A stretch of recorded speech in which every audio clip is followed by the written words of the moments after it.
وَمَن يَتَوَكَّلْ عَلَى اللَّهِ فَهُوَ حَسْبُهُ، اور جو اللہ پر بھروسہ کرے اللہ اس کے لیے کافی ہو جاتا ہے، اس کی ضروریات کا وہ خود کفیل ہوتا ہے، اور اس کے کام اس کے ذمہ کرم پہ ہوتے ہیں، کو ہو کے دیکھے اس کا۔ تو جو اللہ سے ڈرے اللہ اس کے لیے راستے بناتا ہے۔ حضرت عوف بن مالک رضی اللہ تعالی عنہ الاشجعی حضور کی خدمت میں حاضر ہوئے اور عرض گزار ہوئے کہ میرا بیٹا سالم مشرکین کی قید میں ہے اور میں فاقوں کی حالت میں ہوں، تو فرمایا آل محمد کے پاس ایک سیر جو ہیں، بس اس کے علاوہ ہمارے پاس بھی کھانے کے لیے دنیاوی اسباب نہیں ہیں۔ کہا صبر کرو اور اللہ سے ڈرو، اور لا حول ولا قوت الا باللہ کثرت کے ساتھ پڑھو۔ یہ ایسا وظیفہ ہے، ایک حدیث پاک میں آتا ہے کہ یہ 99 بیماریوں کا علاج ہے، اس میں سب سے کم درجے کی بیماری ہم اور غم ہے، یہ دکھوں کا مداوع ہے، مشکلات کا علاج ہے، اور یہ وظیفہ میرے حضور نے بتایا۔ حضرت ابو ذر غفاری رضی اللہ تعالیٰ عنہ کو حضور نے 5 چیزیں بتائی تھیں، ان میں سے 5ویں چیز یہ تھی کہ ابو ذر کثرت کے ساتھ لا حول ولا قوت الا باللہ پڑھا کرو۔ فرمایا عرش الہی کے نیچے ایک خاص خزانہ ہے، یہ وظیفہ وہاں سے آیا ہے، یہ زندگی میں معمول بنا لو، جب پھنس جاؤ مشکلات میں آ جاؤ تو لا حول ولا قوت الا باللہ پڑھو، اللہ راستے کھولے گا۔ تو حضور نے 3 چیزیں فرمائی، اللہ سے ڈرو، صبر کرو، اور کثرت کے ساتھ لا حول ولا قوت الا باللہ پڑھو۔ وہ فرماتے ہیں کہ میں یہ عمل شروع کیا، ابھی گھر میں بیٹھا ہی تھا کہ دروازے پہ دستک ہوئی، تو میں اٹھا کہ دروازہ کھولوں دیکھوں کہ کون ہے، تو دروازہ کھولا، دیکھا میرا بیٹا کھڑا ہے اور اس کے پیچھے 100 اونٹ کھڑے ہیں۔ تو میں نے کہا کہ تم اور یہ اونٹ؟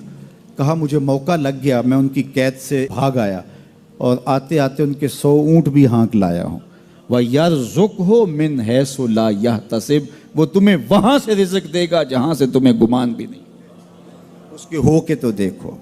اللہ اکبر، اللہ کے ہو جاؤ تو پھر وہ تمہاری ضرورتوں کا کفیل ہو جائے گا۔ فرمایا حضرت عبداللہ ابن مسعود رضی اللہ تعالیٰ عنہ نے کہ کسی شخص کو فقر و فاقہ آ جائے تو وہ لوگوں کو بتائے کہ میں آج کل بڑے مشکل حالات میں ہوں، ہر وقت لوگوں کو بتاتا رہے تو اس کی مشکل بڑھے گی، اس کی مشکلیں آسان نہیں ہوں گی اس طرح۔ اور اگر وہ اپنی اس مشکل کو کسی سے شیئر نہ کرے بلکہ مصلی بچھا کے اپنے رب سے کہے کہ مالک فقر و فاقہ آ گیا ہے اور اس کا علاج تیرے پاس ہے، اس مرض کا مداوع تیرے پاس ہے۔ تو حضرت عبداللہ ابن مسعود فرماتے ہیں کہ رسول کریم نے فرمایا جلد یا بدیر اللہ اس کو مالا مال فرما دے گا۔ یہ بھی کبھی کر کے دیکھو، مشکل آ جائے، فاقہ آ جائے، مصیبت آ جائے، کسی سے نہ کہو، صرف اپنے رب سے کہو، پھر دیکھنا اس کی کرم نوازیوں کا می کیسے برستا ہے۔ فرمایا اللہ پر بھروسہ کرنے کا جو حق ہے اگر وہ تم ادا کر دو، وہ تمہیں ایسے رزق عطا کرے جیسے پرندوں کو عطا کرتا۔ ہم تو دکان پہ جانا ہوتا ہے، فیکٹری میں جانا ہوتا ہے، ہم اپنے کاروبار پہ جانا ہوتا ہے، نوکری پہ جانا ہوتا ہے، مزدوری پہ جانا ہوتا ہے، ہمیں پتہ ہے کہاں آج صبح جانا ہے، لیکن پرندوں کو کوئی پتہ نہیں ہوتا کہاں جانا ہے، راس المال بھی نہیں ہوتا، لیکن صبح نکلتے ہیں، شام کو کبھی بھی خالی پیٹ نہیں آئے۔ بن توکل پنچھی اڑ دے، خرچ نہ پلے زیرا ہو۔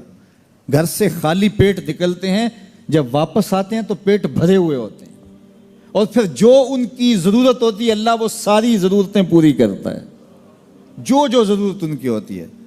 یہ شیر کتنا گوشت کھاتا ہے اللہ روز اسے دیتا ہے، یہ ہنس روزانہ سچے موتی کھاتے ہیں، اور آپ مارکیٹ میں لینے جائیں لاکھوں روپے لگا کے تولے ماشے کے حساب سے آپ خریدتے ہیں، پھر بھی آپ کو یقین نہیں ہوتا کہ یہ سچے ہیں یا 2 نمبر ہیں۔ اور ہنس دنیا پہ کروڑوں جانور پائے جاتے ہیں، روز کھاتے ہیں، صبح بھی، شام بھی، دوپہر بھی، پیٹ بھر کے کھاتے ہیں، اللہ روز انہیں عطا کر۔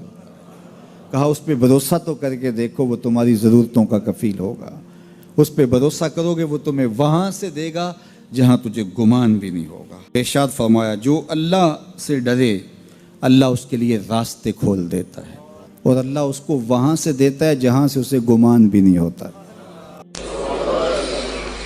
حضور نبی رحمت صلی اللہ علیہ وسلم نے ارشاد فرمایا 4 اشخاص ایسے ہیں جن کو جنت میں جانے سے کوئی چیز نہیں روک سکتی، اور فرمایا اگر لوگوں کے سست پڑ جانے کا اندیشہ نہ ہو تو اے عمر میں تجھ کو کہوں کہ یہ بات گلیوں اور بازاروں میں لوگوں کو بتا دو۔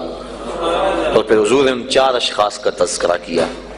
ایک وہ شخص جو والدین کے ساتھ حسن سلوک کرتا ہے، دوسرا وہ شخص جس کی اولاد زیادہ ہے ذرائع آمدنی تھوڑے ہیں لیکن وہ اپنی اولاد کے پیٹ میں لقمہ حرام نہیں جانے دیتا۔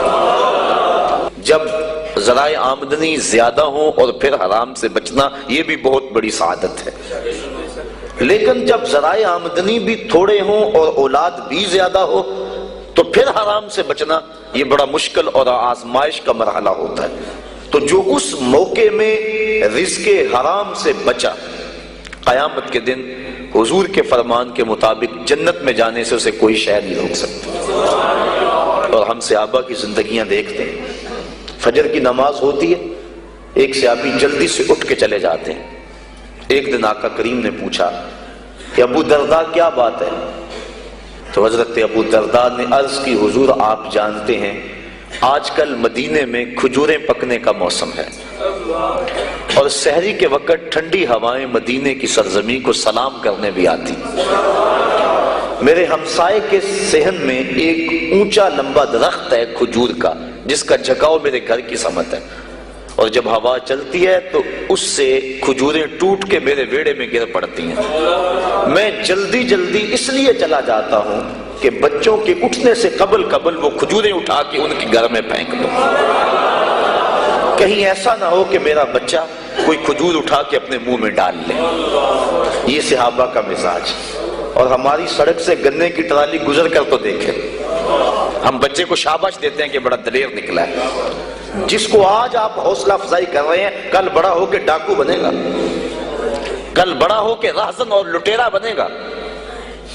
اولاد کی تربیت کے باب میں یہ بات ہے کہ اگر وہ گناہ کا ارتکاب بچپن میں بھی کرتے ہیں تو ان کی وہاں حوصلہ شکنی کی جائے تاکہ ان کے دل میں گناہ سے نفرت پیدا ہو جائے۔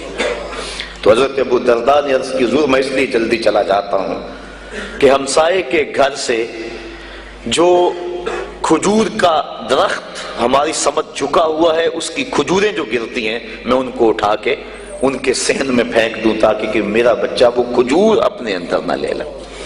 اور آپ جانتے ہیں کہ حضرت امام حسین رضی اللہ تعالیٰ عنہ مسجد نبوی میں آئے، صدقے کی کھجوروں کا ڈھیر لگا ہوا تھا، بچے تھے، ایک کھجور اٹھا کے انہوں نے اپنے منہ میں ڈال لی۔